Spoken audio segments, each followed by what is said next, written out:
मैं जब भी पापा के कब्र पर दुआ करने कब्रिस्तान जाती थी तो मुझे एक बेनाम सी कब्र के पास एक औरत बैठी मिलती जो हमेशा रोती रहती थी और उससे माफिया मांगती रहती। मुझे उसका रोना बहुत अजीब लगता था, लेकिन चेहरे से वो काफी सख्त लग रही थी। एक दिन मुझसे रहा नहीं गया, मैंने उससे पूछ ही लिया, अगर आप बुरा ना माने तो आप मुझे अपना दुख बता सकती हैं। आप यहाँ क्यों बैठती हैं? क्या मैं आपकी मदद कर सकती हूँ? मेरी बात पर उसने अपनी आंखें उठाकर मेरी तरफ देखा। उसकी नज़रों में बेपनाह गम और दुख थे। मैंने देखा रो रो कर उसकी आंखें लाल हो चुकी थी। तुम्हें क्या बताऊं बेटी, मैं बहुत बुरी हूँ। अगर तुम मेरी कहानी सुनना चाहती हो तो थोड़ी देर मेरे पास बैठ जाओ, मेरा भी दिल हल्का हो जाएगा। उस औरत के साथ कब्रिस्तान में बैठना मुझे अच्छा नहीं लग रहा था। मैंने उसे अपने घर चलने की दावत दी। उसने थोड़े ही मिनटों के बाद कबूल कर लिया। वो भी गम की मारी हुई थी, शायद सहारा चाहती थी। घर लाकर मैंने उसे चाय पिलाई। फिर जब उसके हवास अच्छे हुए तो उसने मुझे अपनी एक कहानी सुनाई। मैं एक ऐसे घराने में पैदा हुई जहाँ औरतों का कई पीढ़ियों से यही पेशा था कि वो मर जाने वाली औरतों को नहलाती थी और उन्हें कफन वगैरह पहनाती थी। हमें गांव में तो कोई भी पसंद नहीं करता था, लेकिन शहर में हमारी अच्छी खासी कमाई हो जाती, क्योंकि यहाँ पर हर दूसरे दिन कोई न कोई औरत मर जाती और लोग हमें जानते पहचानते थे। इसीलिए हमें अपने घर ले जाते। कोई 3,000 कोई 4,000 रुपए हमारे हाथ पर रखते और हमें नहलाने और कफन पहनाने के इंतजाम थमा देते। हम लोगों को अब उस काम की आदत पड़ चुकी थी, इसीलिए किसी किस्म का कोई डर या दहशत नहीं था। एक दिन शाम के 4 बजे मैं अपने काम से फ्री होकर बैठी थी कि दरवाजे पर आवाज आया। जब मैंने दरवाजा खोला तो सामने एक 50 साल की औरत खड़ी थी, जिसका कद अच्छा खासा था और सेहतमंद औरत थी। कहने लगी, मुझे तुमसे कोई काम है, जल्दी से मेरे घर चलो। मैं हैरान हुई कि इतनी जल्दबाजी में इसको मुझसे क्या काम हो सकता है। मैंने चादर पहने और उस औरत के साथ चल पड़ी। वो बहुत जल्दबाजी में लग रही थी। एक बड़े से बंगले के सामने जाकर वो रुक गई। वो पैदल ही आई थी, हालांकि उसके घर के बाहर 2 गाड़ियां भी खड़ी थी। मुझे उस बात पर हैरानी हुई। वो मुझे अंदर लेकर गई और बोली, देखो आज दोपहर को ही मेरी बहू की मौत हो गई है। मैं उसके माँ बाप को नहीं जानती। मेरा बेटा एक लवारिस लड़की को ब्याह कर ले आया था, तब उससे बहुत मोहब्बत भी करता था, मगर क्या करे, यह बेचारी तो अपने औलाद के तकलीफ को सह नहीं सकी। यह प्रेग्नेंट है, मगर उसकी जान तकलीफ से चली गई। प्रेग्नेंट औरत को ज्यादा देर घर में रखना अच्छी बात नहीं है, ताकि मैं उसे जल्दी से थोड़ा सा रस्म अदा करने के बाद दफन कर दूं। मुझे तो इस लाश से भी डर लग रहा है। तुमने सुना है, प्रेग्नेंट औरतें जब मर जाती हैं तो वो डायन बन जाती हैं। उस औरत की यह बात सुनकर मैं हैरान रह गई। हालांकि ऐसी कोई भी बात सच नहीं होती है, यह लोगों की बनी बनाई बातें होती है। मैंने एक नज़र उस औरत के चेहरे की तरफ देखा, जहाँ पर किसी भी किस्म के कोई असर दिखाई नहीं दे रही थी। मैं हैरान थी कि अपनी बहू के मरने पर कोई औरत इतना सुकून से कैसे रह सकती है, वो भी तब जब उसके पेट में अपना पोता हो। खैर, मैंने उसको नहलाने की तैयारी शुरू कर दी। तख्ते पर लाश को लिटाया गया। यह देखकर मुझे बहुत दुख हुआ कि वो एक जवान और खूबसूरत औरत थी। इतनी भरपूर जवानी में मर जाना अपने आप में एक बहुत बड़ी दुख की बात है। नहलाते वक्त मुझे उस औरत के हाथों में हल्की सी हरकत महसूस हुई, तो मैंने उसके नाक के आगे हाथ रखकर देखा। उसकी सांस और नब्ज चेक की तो वहाँ से इशारा मिल गया कि वो औरत मरी नहीं है, बल्कि बेहोशी की हालत में है। जब इंसान की जाहिरी हालत ऐसी होती है जैसे मुर्दे की, लेकिन असल में वो जिंदा होता है। मैंने जब यह सब देखा तो मैं उलझन का शिकार हो गई। नहलाते हुए रुक गई। मैंने उस औरत की सास को बुलाया। यह तो जिंदा लग रही है मुझे, आप किसी डॉक्टर को बुलाएं। हो सकता है कि उसकी अभी कुछ जिंदगी बाकी हो। औरत मेरी बात सुनकर चुप हो गई।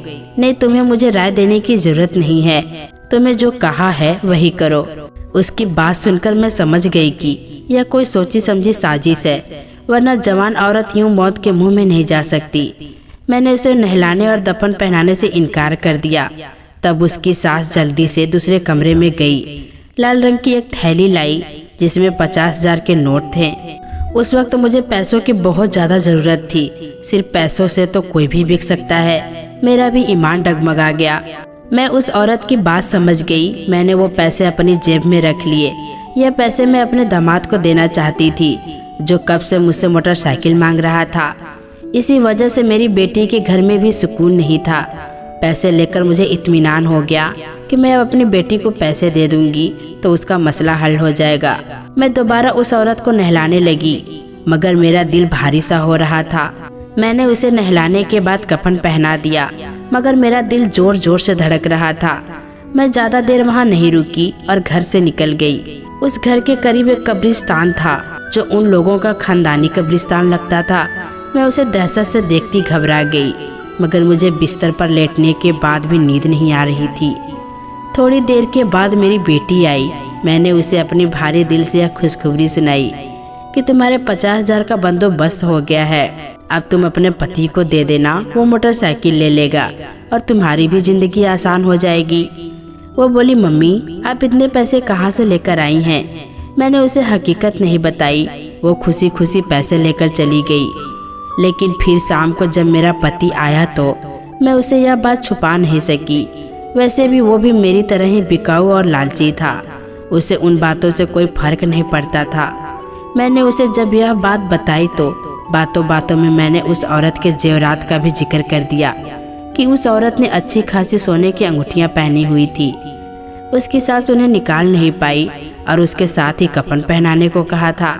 औरत ने कहा कि मैं अपने बेटे को दुख नहीं देना चाहती कि उसकी बीवी मर गई है, इसीलिए मैं उसे कहूँगी कि तुम्हारी बीवी भाग गई है। लेकिन मेरे पति ने एक नई कड़ी मिला दी। कहने लगा, अब वो जेवर तो हमें निकालने ही पड़ेंगे, वरना उस मुर्दे को भी गुनाह होगा। वैसे भी उन सब में हमारा कोई कसूर नहीं है। अगर कोई चीज़ एक जगह खराब हो रही है तो हमारा हक है कि हम उसे इस्तेमाल करें। हम उसे अपनी बेटियों की शादी करेंगे। तुम्हें समझ क्यों नहीं आ रही है? अपने पति की बातें सुनकर मेरा दिल अजीब सा हो गया। मैं यह सब नहीं करना चाहती थी, मगर उसने मुझे राजी कर ही लिया। बोला, थोड़ी देर का तो काम है, चलो हम कब्रिस्तान चलते हैं। उस औरत की कब्र खोदेंगे और वहाँ से जो भी दौलत मिलेगी उससे कोई काम या कारोबार कर लेंगे। फिर ऐसी हरकत का सोचेंगे भी नहीं। मैं अपने पति की बातों में आ गई। रात के 2 बजे हम अपने घर से निकल गए। हमारे पास कोई अच्छा हथियार नहीं था जिससे हम कब्र खोद सकते थे। सिर्फ यह पता करना था कि ताज़ा कब्र कौन सी होगी जिससे हम मिट्टी हटाकर उस औरत तक पहुंच सकते हैं। हमें खुदाई वाले की भी मदद चाहिए थी। हम लोग जब कब्रिस्तान पहुंचे तो खुदाई करने वाला उस वक्त जाग रहा था। हमने उसे सारी हकीकत नहीं बताई। कहा कि हम एक अमल करना चाहते हैं जो कि बहुत ज़रूरी है। उसे कुछ बातों में लगाकर हम लोग कब्र की तरफ बढ़े जो आज शाम ही बनाई गई थी। खुदाई वाले ने उस कब्र की निशानदेही कर दी थी। वैसे भी वो कुछ खास ईमानदार नहीं लगता था। उसके चेहरे पर भी अजीब सी लालच थी। शुक्र हुआ कि उसने हमसे कोई हिस्सा वगैरह नहीं मांगा। दूसरी बार पूछा तो शायद वो नींद में लग रहा था। टार्च की रोशनी में जब हम लोग उस कब्र तक पहुँचे तो वो बिल्कुल ताज़ा थी। उस पर नरम सी मिट्टी थी। हमने उसे हटाना शुरू किया तो वह आसानी से हट गई। लेकिन जब हम कब्र की सिल्लियाँ हटाने लगे तो हमें कब्र से हल्की हल्की आवाज़ें सुनाई देने लगी। मैंने अपने पति को मना भी किया कि मुझे यह मामला कोई और लगता है, हमें यहीं पर रुक जाना चाहिए, पर वो नहीं माना। मगर जब पूरी सिल्लियाँ हटाई तो वो औरत उस कब्र के अंदर दफन थी। कफन फाड़ कर उठी और एक जोरदार चीख मारी। यह देखकर हम घबरा गए। मैंने जल्दी से आगे बढ़कर देखा, वो औरत जिंदा थी, तकलीफ से करा रही थी। उस औरत को देखकर हम दोनों की आंखें फटी की फटी रह गई। मैंने अपने पति को पीछे हटने को कहा। उस औरत पर चादर डाली और उसे सारी हकीकत से सामना कराया। मैंने उस औरत को यही बताया कि उसकी सास ने उसे जिंदा मार दिया था। मैं उसे बचाने आई हूँ। वो लड़की रोने लगी, बोली, खुदा के लिए मुझे घर ले चलो। मेरी सास ने तुमसे झूठ बोला है, मैं मरी नहीं थी। उसने तो मुझे एक दवाई पिला दी थी और कहा था कि इससे तुम्हें आराम आ जाएगा। मैं नहीं जानती थी कि वो क्या सोच रही है। उसकी दर्द भरी बातें सुनकर मेरे अंदर सोई हुई इंसानियत जाग गई। मैं और मेरा पति उसे घर ले आए। मेरा दिल तो उसकी तरफ से साफ था, मगर पति ने उसके दूसरे कमरे में जाते ही मुझे अकेले में बुलाकर कहा, सुना यह तो सारा खेल ही उल्टा हो गया है। हम उस औरत से फायदा उठाने गए थे, मगर यह तो हमारे ही गले पड़ गई है। हाँ तो क्या हुआ, हमें भी थोड़ी इंसानियत दिखानी चाहिए। मैंने अपने पति को डांट दिया, अगर तुम नहीं कर सकते तो मैं उस औरत की देखभाल करूंगी। मैं जानती हूँ इंसानियत क्या चीज होती है। मेरी बात पर वो गुस्सा होकर घर से चला गया। मैं उस लड़की के पास गई, उसे खाना वगैरह दिया और उससे सारी बात पूछी कि आखिर ऐसा क्या हुआ कि उसकी सास ने उसको दवा देकर कब्र में दफनाने की इतनी जल्दी की। तब उसने मुझे बताया कि वो एक अमीर घराने की बहू है। उसके माँ बाप बचपन में मर चुके थे। वो अपने चाचा चाची के पास रहती थी। बूढ़ी औरत जिसका नाम शबनम बानो था, अपने बेटे के लिए उस लड़की की यानी कि आलिया का रिश्ता मांगा था। शबनम बानो के बेटे को आलिया बहुत पसंद आई थी। जब आलिया ब्याह कर शबनम बानो के घर आई तो शबनम बानो ने पहले ही दिन उसे साबित कर दिया कि वो सिर्फ और सिर्फ बेटा पैदा करवाना चाहती है। उसे पोते चाहिए और उसे अपनी बहू से कुछ नहीं चाहिए। मगर यह बात आलिया को समझ में नहीं आई कि वो बेटा पैदा करवाने पर इतना उतारू क्यों है। उसकी जब पहली बेटी हुई तो सास ने बर्दाश्त कर लिया, मगर दूसरी बार जब वो पेट से हुई तो सास ने पहले दिन से ही गिनना शुरू कर दिया। तीसरे चौथे महीने जाकर उसका अल्ट्रासाउंड कराया और डॉक्टर से पूछा कि उस बच्चे के जीन्स क्या है। डॉक्टर ने बताया कि पैदा होने वाला बच्चा लड़की होगी। तो सास ने तरह तरह के ताने बहाने करके अपनी बहू का बच्चा गिरवाने की पूरी कोशिश की, मगर ऐसा नहीं हो सका। और फिर उसने अपने बहू को नींद की गोलियां इतनी ज़्यादा दे दी कि वो कभी उठ न सके। आलिया ने बताया कि उसने आधा गिलास पीकर छोड़ दिया। शायद उसी वजह से उसकी जान बच गई, वरना वाकई में सचमुच मर जाती। आलिया की बात सही थी। उसकी सास जिस कदर खड़ूस दिख रही थी, उसका मतलब तो यही था कि उसने अपने बहू से जान छुड़ाने की कोशिश की, क्योंकि उसका बेटा उसे बेइंतहा प्यार करता था। तलाक देने या छोड़ने का तो कोई सवाल ही नहीं था। तो शबनम बानो के मन में यही सूझी और उसने अपने बहू के साथ इतना बड़ा जुल्म कर डाला। आलिया रो रही थी। मैंने कहा, बेटी तुम फिक्र नहीं करो, अगर तुम अपने घर जाना चाहती हो तो हम तुम्हें पहुंचा कर आएंगे। तुम अपने पति के साथ एक अलग जिंदगी शुरू करना। तब बोली, अब मैं अपने घर नहीं जा सकती। मुझे उस घर में अपनी जान का खतरा है। अपना बच्चा पैदा होने तक मैं किसी महफूज जगह पर रहना चाहती हूँ। अगर तुम मुझे अपने घर में पनाह दे दोगी तो तुम्हारी मेहरबानी होगी, वरना मैं कहीं और चली जाऊंगी। आलिया की बातें सुनकर मैं भी जज्बाती हो गई। थोड़ी देर के बाद मेरे पति जाहिर मुंह बनाए घर आ गए। रात काफी ज्यादा हो चुकी थी। मैंने उस लड़की को अपना ख्याल रखने को कहा और अपने कमरे में चली गई। जहीर अभी भी नाराज बैठे थे। उसे मेरी हरकत अच्छी नहीं लगी थी, मगर उसने तो मुझे डराना शुरू कर दिया। बोला, देख तू बोल रही है, अगर ये औरत जिंदा बच गई तो हम सबको भी फंसवा देगी। तुम्हें उसकी सास ने 50,000 की मोटी रकम दी थी। अगर उसने अपनी सास पर इल्जाम लगाया तो वह यह बात भी उगल देगी। बेहतर यह है कि यह लड़की जहाँ थी वहाँ चली जाए। वैसे भी लोग तो जान ही गए होंगे कि वो घर से भाग गई है या फिर उसकी जिंदगी खत्म हो गई है, तो फिर क्या जरूरत है हमें उन सब में पढ़ने की। बेहतर यह है कि अपने ठिकाने वापस चली जाए। जहीर की यह बातें सुनकर मैं कांप कर रह गई। सोच भी नहीं सकती थी कि जहीर इतना संगदिली हो सकते हैं। मैंने जहीर को समझाने की कोशिश की, जो तुम सोच रहे हो वो इंसानियत नहीं है। ऐसा किसी भी इंसान के साथ नहीं करना चाहिए। खैर, हम दोनों ने ये बहस करते करते सो गए। सुबह जब मैं उठी तो घर की हालत बदली हुई थी। घर में ना वो लड़की थी और ना ही मेरा पति जहीर मौजूद था। मेरा दिल कांप कर रह गया। खुदा जाने क्या हुआ है, मेरी आंखें क्यों नहीं खुली। मैंने देखा पूरा घर उथल पुथल था। जहीर का कुछ अता पता नहीं था। शाम को जहीर खुद ही घर आ गया। मैं उस पर बरस पड़ी। ये तुमने क्या किया? वो औरत कहाँ गई? तुमने उसे कहाँ छुपाया है? मार तो नहीं दिया? नहीं, मैं क्यों उसे मारूंगा।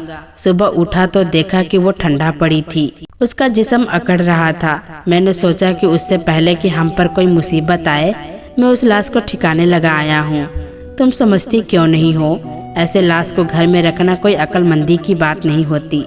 जहीर की बातें सुनकर मेरा तो सर चकरा गया। खुदा जाने उसने उस लड़की को कहाँ फेंका होगा। मैंने उसे लाख पूछने की कोशिश की, मगर उसने मुझे कोई जवाब नहीं दिया। मायूस होकर मैं बैठ गई, अपने अल्लाह से माफ़ी मांगने लगी। कि मुझसे गलती हो गई। अब मैं सोच रही थी कि उस गलती का पछतावा कैसे करूं, मगर उसकी नौबत नहीं आई। खुदा ने हमारे किए की सजा दे दी। शाम को मेरी बेटी के घर से खबर आया कि उसका पति एक कार एक्सीडेंट में अपनी जान से हाथ धो बैठा है।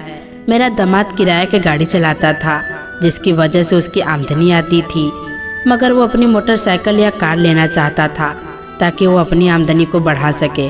मैंने अपनी बेटी को 50,000 भी उसी के लिए दिए थे, लेकिन अब मेरा दामाद भी इस दुनिया में नहीं रहा, तो उन पैसों का मेरी बेटी ने क्या करना था।